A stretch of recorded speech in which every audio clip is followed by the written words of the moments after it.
जय सिया राम। इस बार 19 अप्रैल को अक्षय तृतीया है, यानी वैशाख महीने के शुक्ल पक्ष की जो तृतीया होती है वो अक्षय तृतीया का दिन होता है। नाम से ही स्पष्ट है, अक्षय का मतलब जिसका कभी क्षय ना हो। कोई भी उस दिन शुभ कार्य किया जाता है उसका बहुत जल्द हमें शीघ्र परिणाम मिल जाता है, कई गुना इसका फल हमें प्राप्त होता है। तो 19 अप्रैल को सुबह 10:48 से अक्षय तृतीया की शुरुआत हो जाएगी, जो अगले दिन यानी 20 अप्रैल को सुबह 7:27 तक रहेगी। जो अक्षय तृतीया का समय है इसको अबूझ मुहूर्त भी कहते हैं। अबूझ मुहूर्त का मतलब हो गया कि किसी मुहूर्त को देखने की आवश्यकता नहीं होती। आप कोई भी शुभ कार्य करेंगे वो आपको शुभ परिणाम देगा ही देगा। इस दिन के बहुत सारे उपाय बताए गए हैं। जो भी उपाय किया जाता है, जिन भी देवी देवता का हम उपाय करते हैं, जो भी आपके इष्ट हैं उनका उपाय अगर किया जाए तो निश्चित तौर पे इसका सुफल हमें प्राप्त हो जाता है।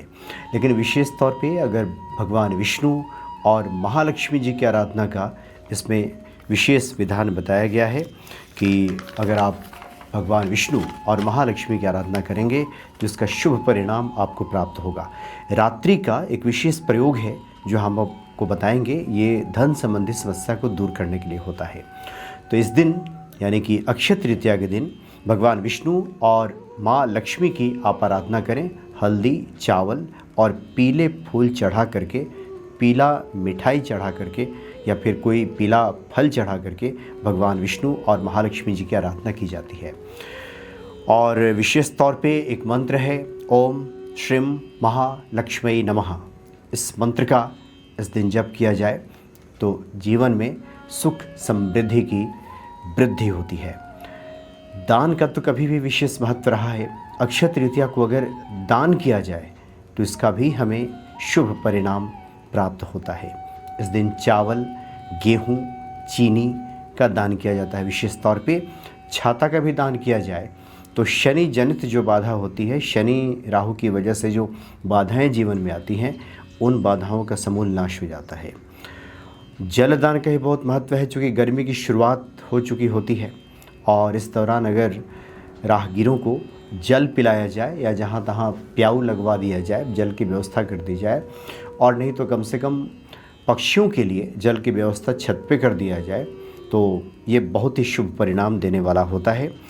और फिर संध्या काल में तुलसी जी के सामने बैठ करके वहाँ एक दीपक जला लें, हाथ जोड़कर प्रार्थना करें। जो भी परेशानी है, कठिनाई है, माँ तुलसी के सामने कहें तो इससे भी लाभ मिलता है और जो जीवन की समस्याएं हैं वो दूर हो जाती हैं।